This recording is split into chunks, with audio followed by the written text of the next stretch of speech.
अस्सलाम वालेकुम स्टूडेंट, आज के लेक्चर में हम पढ़ेंगे वेव फंक्शन और श्रोडिंगर इक्वेशन। लेकिन उस टॉपिक को शुरू करने से पहले हम क्लासिकल फिजिक्स का एक रिव्यू लेते हैं और फिर क्वांटम मैकेनिक्स का रिव्यू लेते हैं कि क्लासिकल फिजिक्स और क्वांटम मैकेनिक्स में क्या फ़र्क है।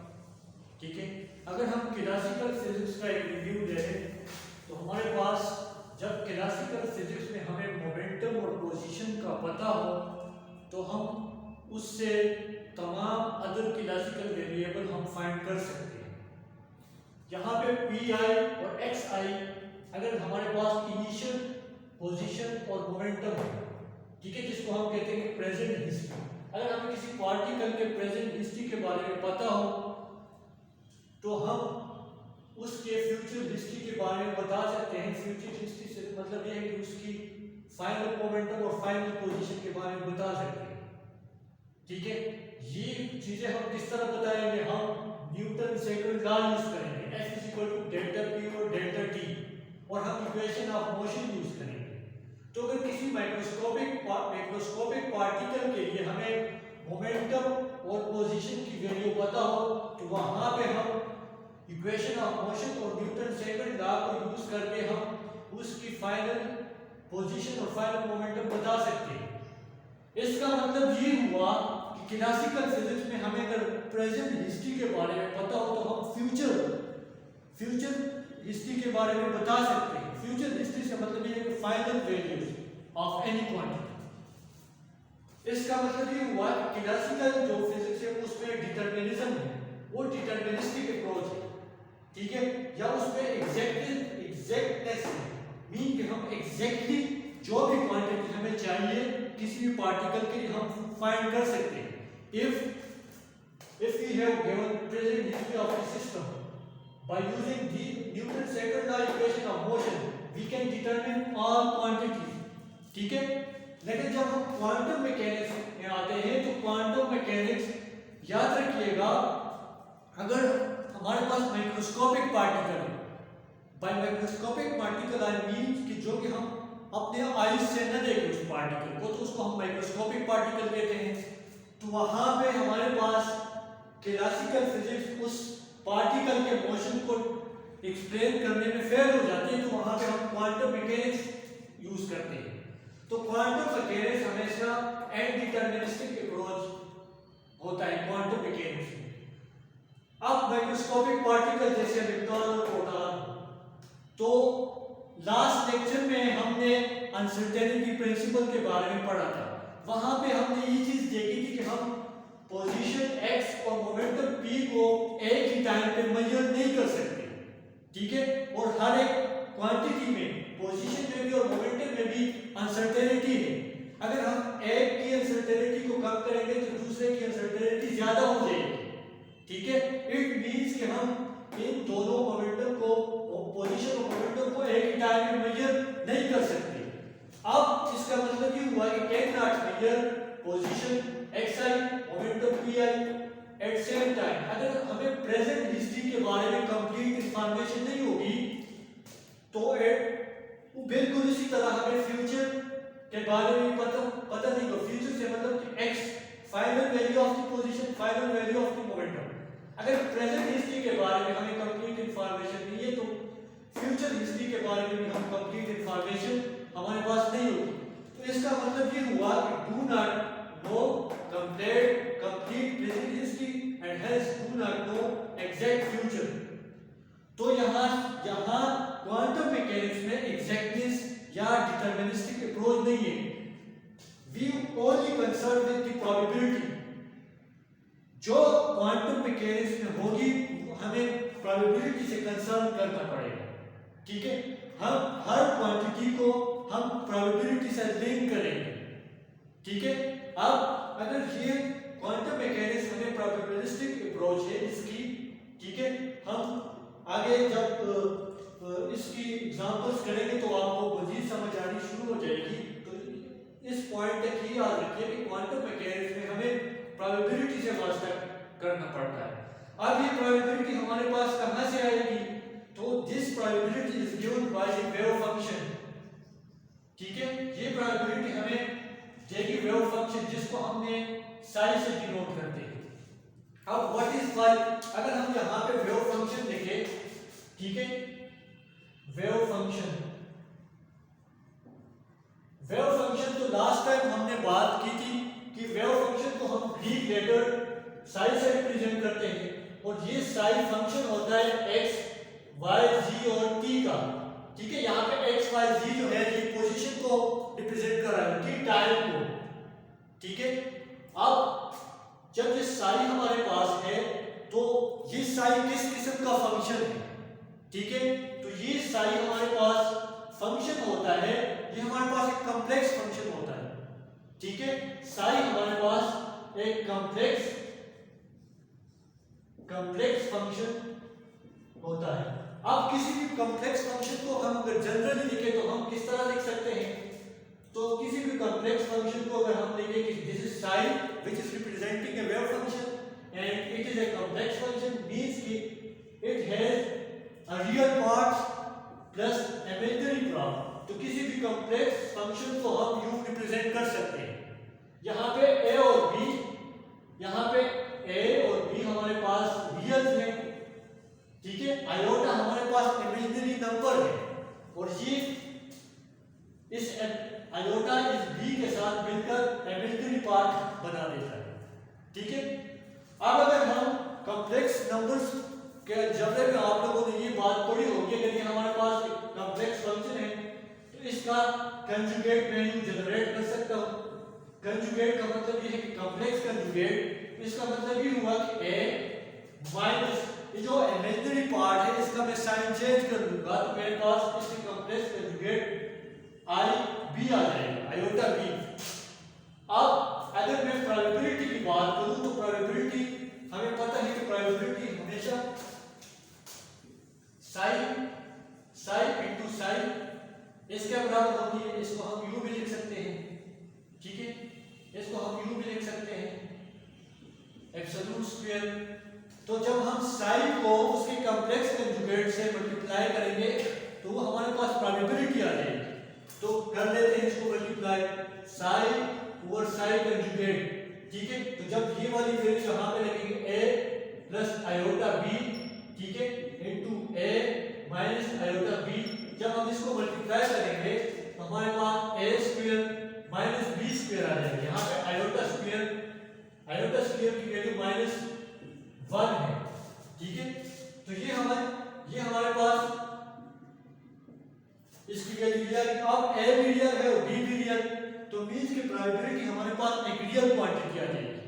ठीक है, अब ये हमारे पास प्रोबेबिलिटी आ गई। सो यहाँ पे plus a square plus b square होगा। अब अगर हमारे पास प्रोबेबिलिटी आ गई तो हम एक और चीज यहाँ पे पढ़ते हैं।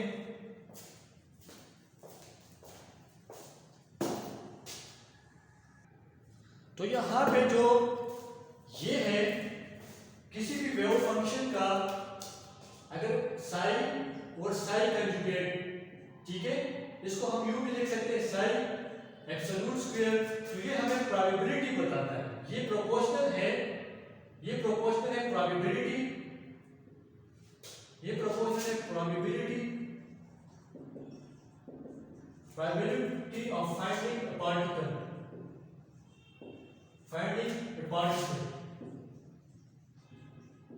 ठीक है।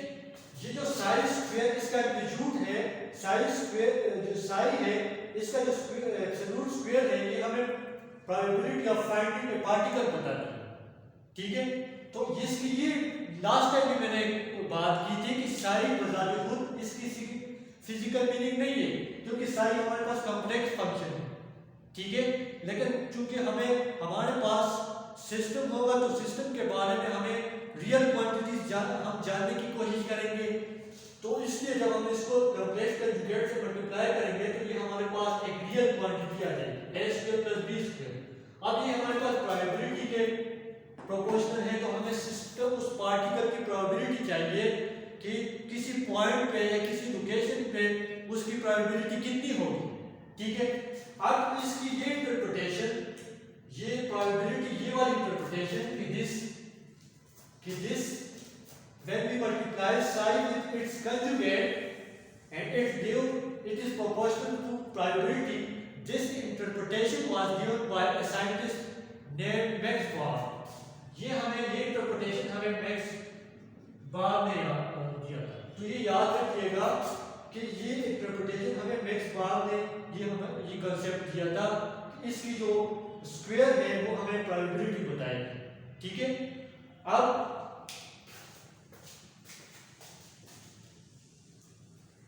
अगर ये हमें प्रोबेबिलिटी बताएगी, अब फॉर एग्जांपल मैं कह सकता हूँ कि मेरे पास दो points x is equal to 1 या x इज इक्वल टू 1 और x इज इक्वल टू 10 ये x इज इक्वल टू 1 और x इज इक्वल टू 10 के दरमियान कोई पार्टिकल लाइन कर रहा है, ठीक है। एक पार्टिकल है जो कि इस लाइन पे x इज इक्वल टू 1 और x इज इक्वल टू 2, इस लाइन पे वो पार्टिकल किसी जगह पे लाइन कर रहा है, लेकिन मुझे उसकी एग्जैक्ट लोकेशन के बारे में पता नहीं है।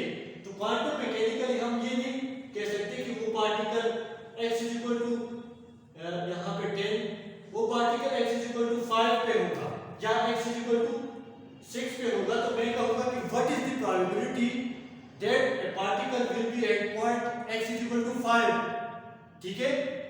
मुझे ये पता नहीं है कि प्रोबेबिलिटी मैक्सिमम इस पॉइंट पे होगी या इस पॉइंट पे। प्रोबेबिलिटी का स्प्रेड होगा यहाँ से यहाँ तक, ये पार्टिकल किसी जगह भी हो सकता है।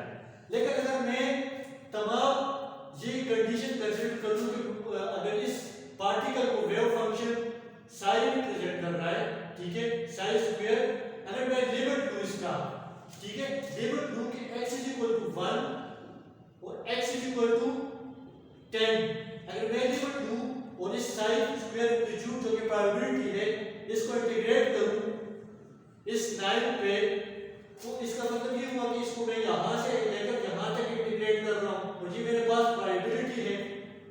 तो वो पार्टिकल तो इस रीजन में है, तो इसका मतलब ये हुआ कि इस रीजन में प्रोबेबिलिटी मैक्सिमम होगी।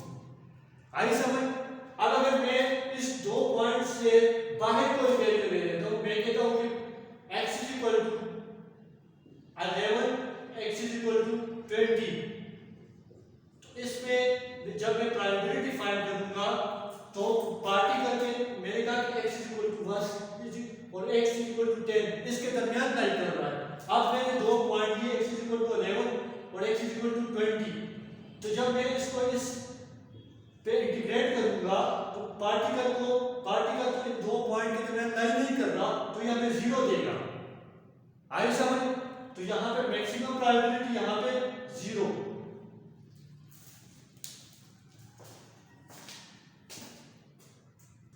अब जिस तरह मैंने आपको मिसाल दी कि मैंने ये दो पॉइंट लिए x इज इक्वल टू 1 और x इज इक्वल टू 10, तो इस दोनों इस लाइन पे कोई पार्टिकल यहाँ पे लाइन कर रहा है, लेकिन मुझे उसकी एग्जैक्ट लोकेशन का नहीं पता। मैं प्रोबेबिलिटी का कंसेप्ट यूज कर सकता हूँ कि हो सकता है कि वो पार्टिकल यहाँ पे हो तो इतनी प्रोबेबिलिटी होगी कि वो पार्टिकल यहाँ पे हो, इतनी प्रोबेबिलिटी होगी कि वो पार्टिकल यहाँ पे हो, इतनी प्रोबेबिलिटी होगी कि वो पार्टिकल यहाँ पे हो। लेकिन अगर मैं इस सारे रीजन को ले लूँ, इंटीग्रेशन का मतलब है कि समीशन, जब मैं ये हमारे पास प्रोबेबिलिटी है p, ठीक है, तो मैं जब सम अप कर दूं इन तमाम रीजन में प्रोबेबिलिटीज को, ठीक है, तो वो मुझे 1 देगा, मींस कि वो पार्टिकल यहाँ पे है। लेकिन मैं अगर इन दो पॉइंट से बाहर चला जाऊं और ये प्रोबेबिलिटी फाइंड करूं तो वो पार्टिकल हमें वो जिस इंटीग्रेशन हमें क्या देगा, 0 देगा, क्योंकि वो पार्टिकल इसमें लाई नहीं कर रहा। तो ये मैंने आपको एक एग्जांपल दी। अब अगर मैं जनरल इसको लिख लूं कि मेरे पास अगर -इंफिनिटी और +इंफिनिटी के दरमियान कोई पार्टिकल हो, ठीक है, तो इसका मतलब ये हुआ कि मैं इसको यूं लिख सकता हूं साइन स्क्वायर, ठीक है, साइन स्क्वायर इनटू dx, ठीक है। इसको मैं अगर ये मुझे कोई पार्टिकल -इंफिनिटी और +इंफिनिटी के दरमियान लाइन कर रहा हो, ठीक है, और पार्टिकल यहाँ पे एग्जिस्ट कर रहा हो, तो ये मुझे 1 देगा, ठीक है। 1 का मतलब है particle exist between minus infinity to plus infinity। ठीक है, अगर मैं इसको यूं लिखूं minus infinity to plus infinity psi whole square dx equal to 0, तो इसका मतलब है कि particle do not exist, particle do not exist between minus infinity to plus infinity. अब अगर ये मैंने n डायमेंशन लिया x, ठीक है, अगर मैं y भी ले लूं z भी ले लूं तो ये मेरे पास वॉल्यूम आ जाएगा। ठीक है, तो इसको मैं यूं लिख सकता हूं minus infinity to plus infinity this side whole square. ठीक है, और dx की बजाय dx हमारे पास एक लाइन थी। ठीक है, तो जब मैं दूसरे डायमेंशन में लूंगा y भी लूंगा और z भी लूंगा तो मेरे पास ये dv हो जाएगा। ठीक है, यहाँ पे भी वॉल्यूम एलिमेंट को शो कर रहा है। अगर कोई वेव फंक्शन इस तरह हो कि जब मैं उसको इसका स्क्वायर ले लूं और उसको इंटीग्रेट करूं और वो मुझे 1 दे, ठीक है, तो इस कंडीशन को हम कहेंगे, याद रखिएगा। ठीक है, इंपॉर्टेंट रिजल्ट है। तो इसका मतलब ये हुआ, इसको इस कंडीशन को हम कहते हैं नॉर्मलाइजेशन कंडीशन। नॉर्मलाइजेशन कंडीशन, तो ये मेरे पास नॉर्मलाइजेशन कंडीशन कहलाएगी। ठीक है, अब यहां पे मैं एक और पॉइंट लिख लेता हूं कि any wave function, any psi which obey this normalization condition। ठीक है, normalization condition is called normalized wave function, is called normalized wave function। ठीक है, ये हमारे पास नॉर्मलाइजेशन कंडीशन है, और जो वेव फंक्शन इस नॉर्मलाइजेशन कंडीशन को ओबे करेगा, ठीक है, उसको हम कहेंगे normalised wave function.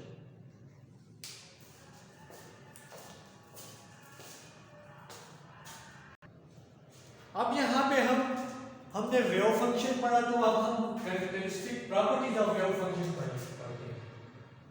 Properties of wave function, तो ये आप लोगों ने इसकी प्रॉपर्टीज याद रखी है, क्योंकि ये एग्जाम में आप लोगों से ये पूछी जाएगी। प्रॉपर्टीज ऑफ वेव फंक्शन, तो पहली प्रॉपर्टी ये है कि साइज जो कि वेव फंक्शन है x y z t। ठीक है, अगर t मैं न लिखूं और इसको साथ मैं इसको यूं नहीं लिखूं या t लिख लूं, कोई फर्क नहीं पड़ रहा, तो साइन x ऑफ t हमारे पास is single valued and continuous function.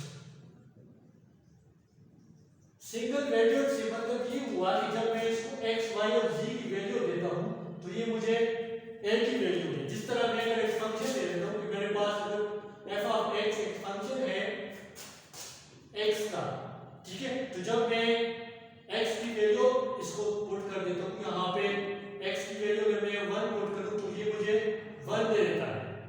इसका जब मैं इसको एक वैल्यू देता हूं तो ये रिटर्न में मुझे एक वैल्यू देता है। तो इस किस्म के फंक्शन को हम कहते हैं सिंगल वैल्यू। ठीक है, तो साइज जो होगा वो हमारे, क्योंकि साइज हमें प्रोबेबिलिटी बताती है, तो प्रोबेबिलिटी एक पार्टिकल की प्रोबेबिलिटी हम एक पॉइंट पे बता सकते हैं, लेकिन प्रोबेबिलिटी की वैल्यू एक होनी चाहिए ताकि वो हमें सही इंफॉर्मेशन बता दे।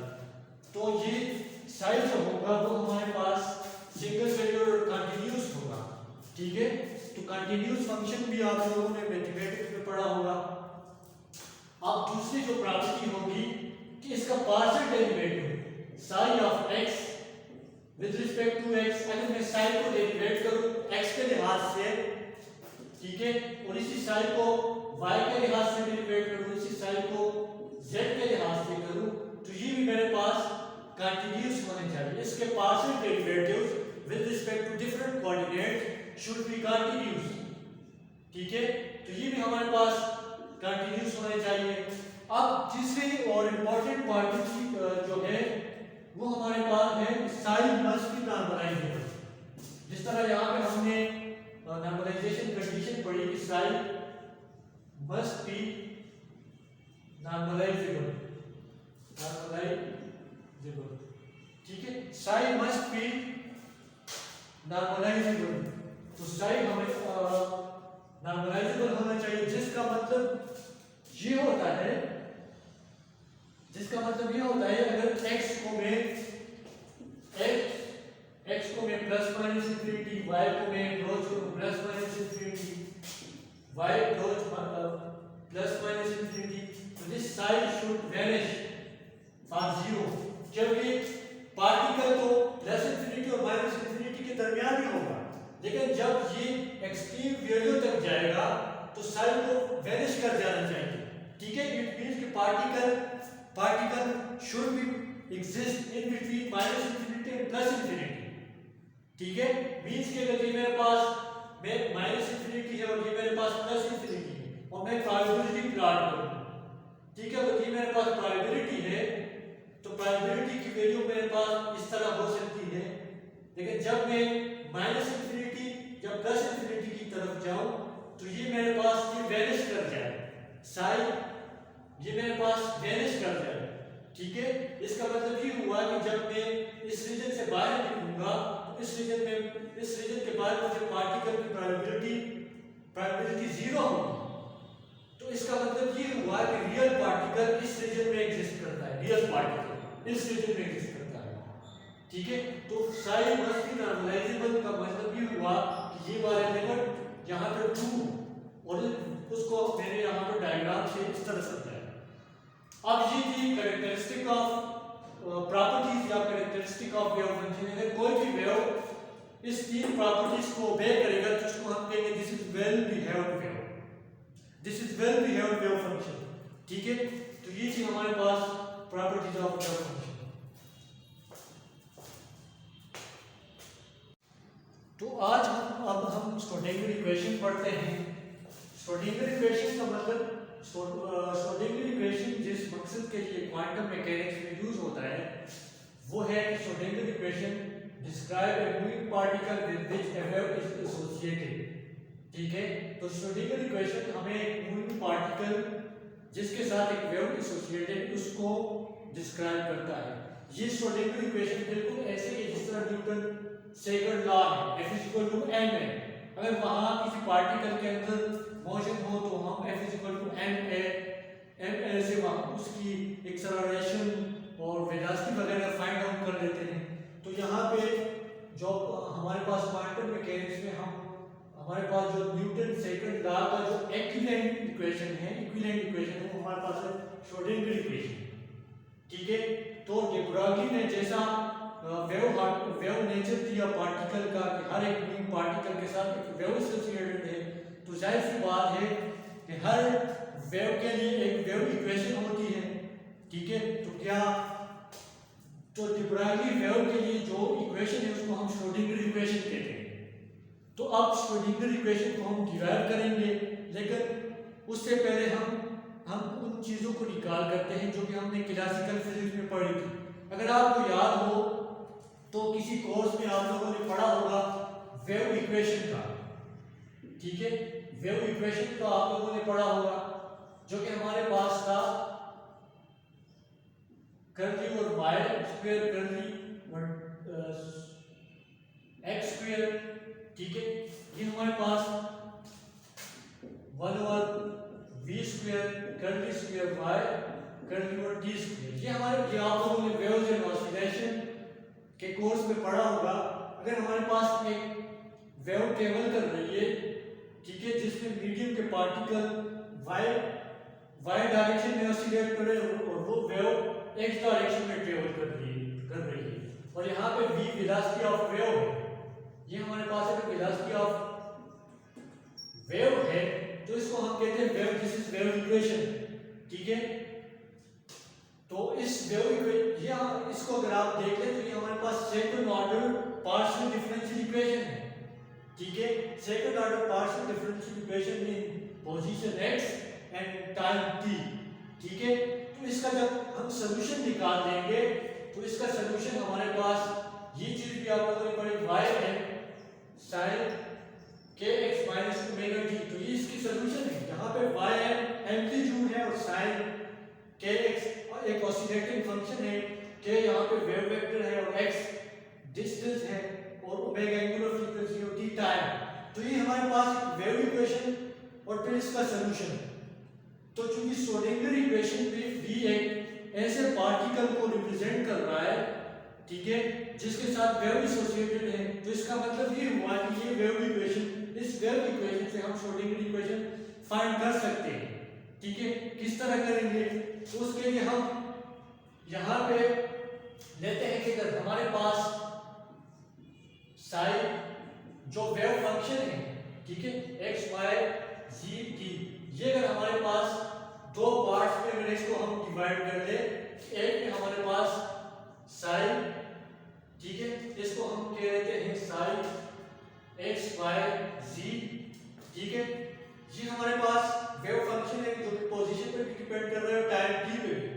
हम इसको यूं कर देख सकते हैं कि इसका एक पार्ट सिर्फ पोजीशन पे डिपेंड करेगा, ठीक है, और दूसरा पार्ट टाइम वाला पार्ट को हम i ओमेगा t लिख देते हैं। ठीक है, ये टाइम डिपेंडेंस हमें बताता है। अब अगर हम इसके लिए ये वाली इक्वेशन यहाँ पे लिख दें, ठीक है, और हम यहाँ पे क्योंकि हम तीनों डायरेक्शन कंसीडर कर रहे हैं x y z, ठीक है, तो यहाँ इसके लिए हम वेव इक्वेशन को लिख सकते हैं।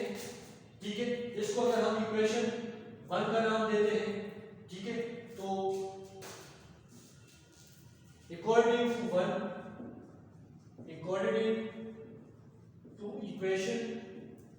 इक्वेशन 1 हम इसके लिए लिख सकते हैं। तो किस तरह लिखेंगे?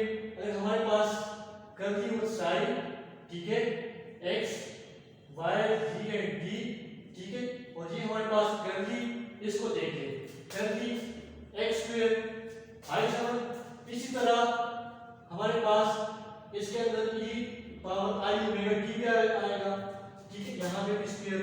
दूसरा जो हम देखेंगे यहाँ पे प्लस, अगर मैंने यहाँ पे y और z डायरेक्शन भी कंसीडर करना है तो ये मेरे पास आ जाएगा curly square psi curly y square, ठीक है, इसके अंदर भी x y z and t है, ठीक है, और e i ओमेगा t। इसी तरह ये हमारे पास कर्ली स्क्वायर, ठीक है, इसी इक्वेशन को देखते हैं curly square sign x y z and t, ठीक है, कर्ली ओवर z स्क्वायर। अब अगर आप देखें तो x साइड मैंने कंप्लीट कर दिया ये वाला, तो राइट हैंड साइड पे मेरे पास आ जाएगा 1 over v square and curly square curly t square, ठीक है, मेरे पास ये आ जाएगा साइन। तो साइन को मैं यूं लिख सकता हूं साइन x, ये मेरे पास आ जाएगा x जिस तरह मैंने यहां पे लिखा, साइन x y z, ठीक है, and e power i omega t, ठीक है, यहाँ पे t डिपेंडेंस इसमें आ जाएगा, तो t डिपेंडेंस यहाँ से खत्म हो जाएगा, e power i omega t। अब अगर हम यहाँ से दोनों e power i omega t अगर हम यहाँ से कॉमन ले लें तो हमारे पास आ जाएगा साइन x y z, ठीक है, कर्ली और curly x square plus curly psi x y z, ठीक है, कर्ली और y square plus curly square psi curly और z स्क्वायर, ठीक है, ये भी हमारे पास x y z आ जाएगा। दिस इज इक्वल टू, यहाँ पे अगर देख लें तो ये i ओमेगा t, इसको मैं 2 दफा अगर डेरिवेट कर दूं, ठीक है, तो मेरे पास ये आ जाएगा अगर मैं इसको 2 दफा डेरिवेट कर दूं। अच्छा, यहाँ पे एक और चीज भी ले जाएगी e power i omega t, ये मैंने इससे कॉमन ले लिया तो मेरे पास 1 ओवर v स्क्वायर, ठीक है, ये मेरे पास आ गया। अब इस फंक्शन को जो टाइम के लिहाज से मैं डेरिवेट करूंगा e i ओमेगा t को, तो मेरे पास आ जाएगा i स्क्वायर, ठीक है, i स्क्वायर और ओमेगा स्क्वायर, ठीक है, 2 दफा ये यहाँ पे मल्टीप्लाई हो जाएगा and this is I omega t। अब अगर आप लोग यहाँ पे देखें तो ये इमेजिनरी नंबर आयोटा है जिसकी value iota square is equal to -1 होती है, ठीक है, इस आयोटा स्क्वायर की वैल्यू, तो इसको मैं यहाँ पे -1 ही लिख लेता हूँ। अब दोनों साइड को अगर आप लोग देखें तो दोनों साइड में से ये और ये वाला फैक्टर कैंसिल हो जाएगा, तो अब यहाँ पे मैं साइन इसको यूं लिख लेता हूँ साइन x कर दी x स्क्वायर। अब यहाँ पे मैं इधर देखिए यहाँ पे मैंने x y इसको मैं सिंपली साइन लिख लेता हूँ, ठीक है। अगर मैं सिंपली साइन लिखूँ तो इसका मतलब ये होगा कि x y और z का फंक्शन है, तो इसको मैं यूं लिख लेता हूँ कर दी स्क्वायर साइन कर दी y स्क्वायर, ठीक है, कर दी स्क्वायर साइन कर दी g स्क्वायर, और ये मेरे पास आ जाएगा minus omega square into v square, ठीक है, और यहाँ पे साइन। इसको मैं इक्वेशन 1 का नाम दे देता हूँ, ठीक है, इसको मैंने इक्वेशन 1 का नाम दिया। अब यहाँ पे मैं v और इसकी वैल्यूज फाइंड कर लेता हूँ, तो v की वैल्यू मैं किस तरह फाइंड करूंगा।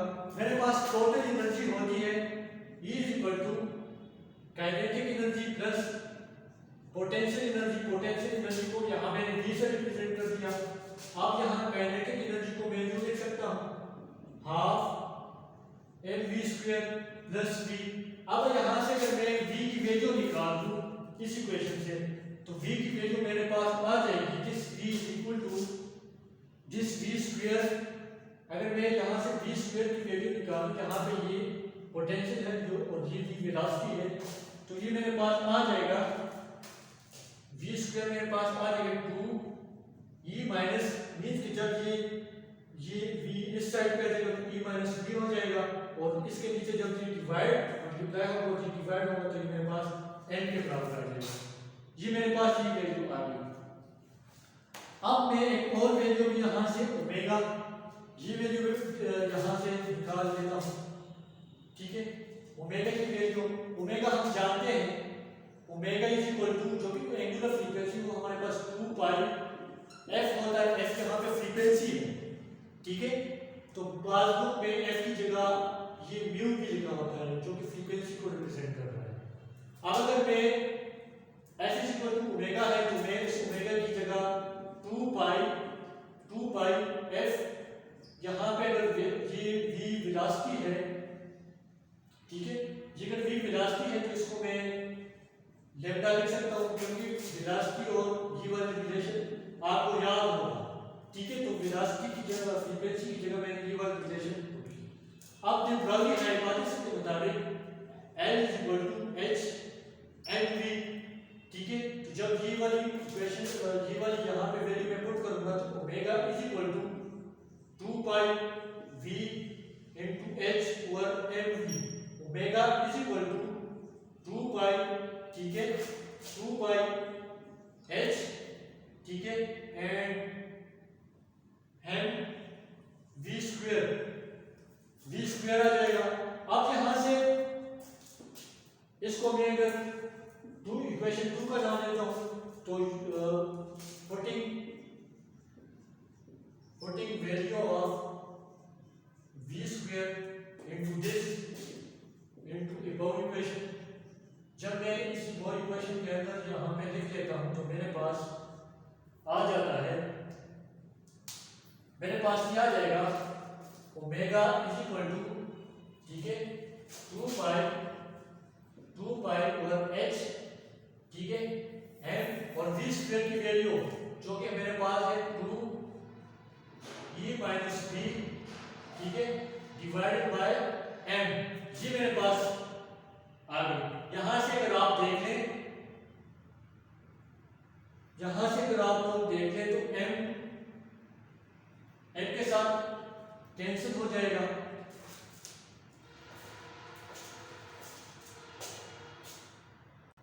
स्टूडेंट यहाँ पे हमने एक मिस्टेक किया था, ठीक है, हमने एक मिस्टेक की थी तो वो स्टेप हम दोबारा देख लेते हैं। ये हमारे पास टोटल एनर्जी है तो टोटल एनर्जी को मैं यूँ लिख सकता हूँ kinetic energy plus potential energy. अब काइनेटिक एनर्जी हमारे पास हाफ mv स्क्वायर है, पोटेंशियल प्लस किया जाएगा। यहाँ से हम mv स्क्वायर की वैल्यू वैल्यू फाइंड कर लेते हैं। तो इस 2 को हम इधर मल्टीप्लाई कर लेंगे, ठीक है, और माइनस ये हमारे पास है।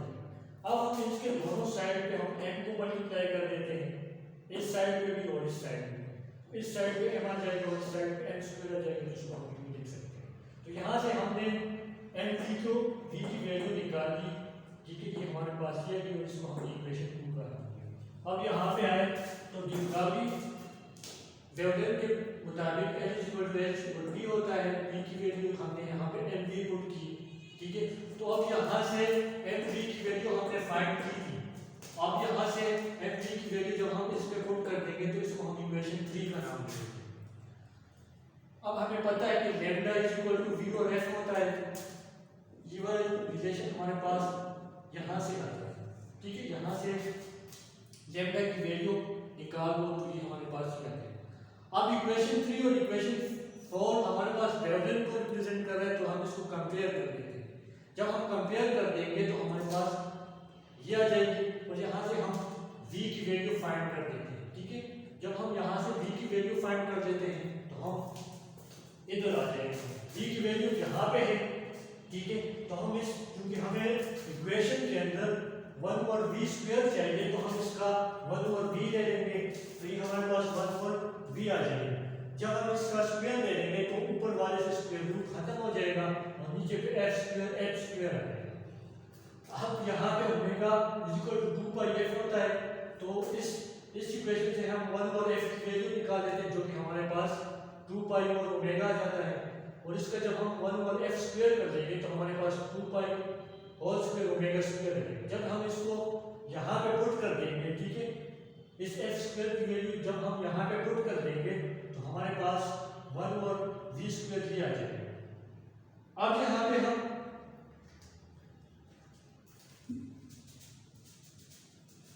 यहाँ पे एक चीज और इंट्रोड्यूस हम करते हैं कि 2 पाई और h या h और 2 पाई, इसको हम कहते हैं reduce plan constant h cut, ठीक है। तो h डिवाइडेड बाय 2 पाई को हम इस h कट से रिप्रेजेंट करते हैं, इसको h कट बोलते हैं और इसको हम कहते हैं रिड्यूस प्लान कांस्टेंट। अब जब 1 और v स्क्वायर हमारे पास इसके बराबर आ जाएगी, अब हम इसको इक्वेशन 1 के अंदर पुट कर देते हैं। ये हमारे पास इक्वेशन 1 है, जिसको हम इक्वेशन 1, जब इसके अंदर हम 1 और v स्क्वायर की वैल्यू पुट कर देते हैं तो हमारे पास आ जाता है curl square psi curl x square plus curl square psi curl y square plus curl square psi curl z square, ठीक है। यहाँ पे माइनस 1 और v की वैल्यू जब हम पुट करेंगे तो हमारे पास यहाँ पे आ जाएगा। अच्छा, यहाँ पे एक चीज हमने मिस की, यहाँ पे ओमेगा स्क्वायर दी। जब हम ये वैल्यू पुट करेंगे तो हमारे पास 2m e power minus v, ठीक है, h cut square and omega square and एक ऊपर वाला ओमेगा है ओमेगा स्क्वायर साई। तो ये ओमेगा स्क्वायर इस ओमेगा स्क्वायर के साथ कैंसिल, तो हमारे पास curl psi square curl psi curl x square plus curl square psi curl y square plus curl square and curl z square, ये हमारे पास आ जाएगा minus 2m e power e minus v and this is h curl square and psi. ये हमारे पास आ गई। अब अगर हम यहाँ से एक डायमेंशन ले लें, ठीक है, for consider only one dimension, ठीक है। जब हम एक डायमेंशन कंसीडर कर लेंगे तो इस वैल्यूज को हम निग्लेक्ट कर लेंगे, तो हमारे पास डी स्क्वायर की पार्शियल डिफरेंशियल को हम फिर डी एग्जैक्ट डिफरेंशियल में कन्वर्ट कर लेंगे, ठीक है, टोटल डिफरेंशियल। तो हमारे पास ये आ जाएगा डी एक्स स्क्वायर प्लस और ये हमारे पास आ जाएगा this is equal to minus 2m। अब यार इसको यहाँ पे मल्टीप्लाई कर लेते हैं तो हमारे पास माइनस 2me, ठीक है, and this is sine h cut square, ठीक है, एंड हमारे पास माइनस इंटू माइनस प्लस हो जाएगा, प्लस 2mv साइन h का स्क्वायर। ठीक है, ये हमारे पास आ गई।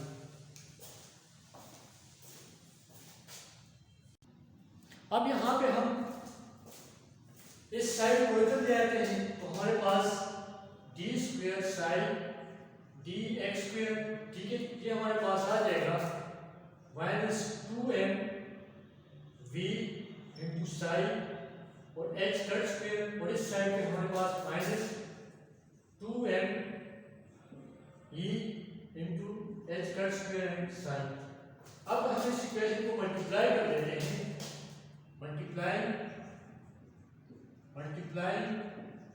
with h cut square minus h cut square divided by 2m। जब हम इसको इक्वेशन को इससे मल्टीप्लाई कर देंगे तो हमारे पास आ जाएगा माइनस, ठीक है, माइनस h कट स्क्वायर, इसको हम ऊपर लिखते हैं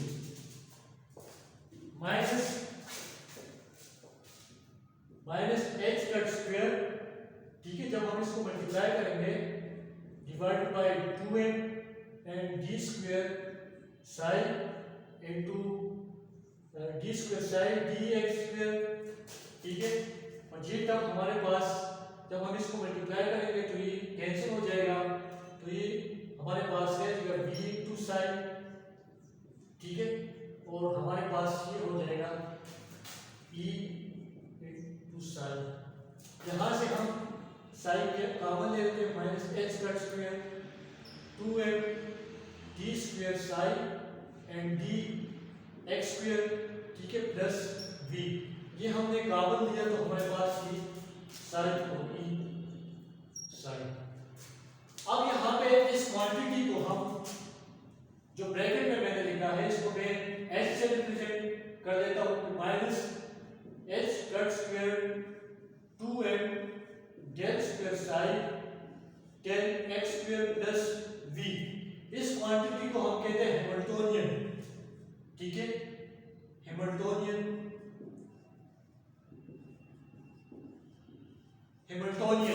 इसको अगर आप देख लें तो ये सेकंड यहाँ पे साइन नहीं होगा, तो ये एक डिफरेंशियल है, सेकंड डबल डिफरेंशियल है, जिसको जब मैं v के साथ प्लस करता हूँ तो ये मुझे हैमिल्टोनियन देता है, जिसको हम हैमिल्टोनियन कहते हैं।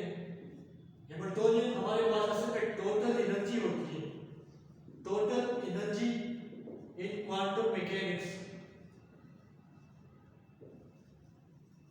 क्वांटम मैकेनिक्स में हम टोटल एनर्जी को हैमिल्टोनियन कहते हैं।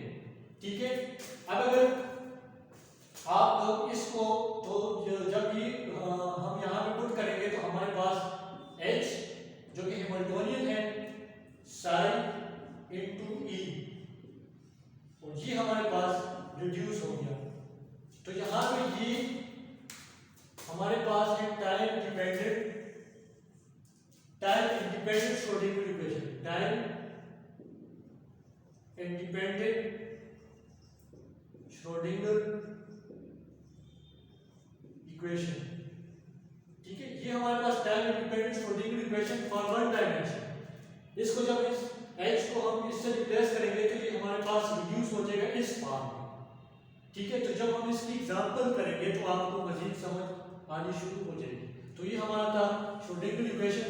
आप लोगों ने आखिर में सिर्फ इस इक्वेशन को याद रखना है। ठीक है, इस इक्वेशन में सारी वेव फंक्शन है। ठीक है, v हमारे पास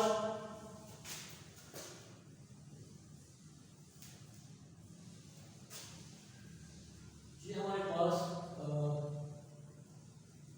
अच्छा ये हमारे पास इस तरह, इसमें d हमारे पास second double derivative of v potential energy और साइड वेव फंक्शन है, ये टोटल एनर्जी है। ठीक है, इसको हम Schrodinger equation, time independent Schrodinger equation कहते हैं, और इंशाल्लाह नेक्स्ट लेक्चर में हम इसका एक एग्जांपल करेंगे।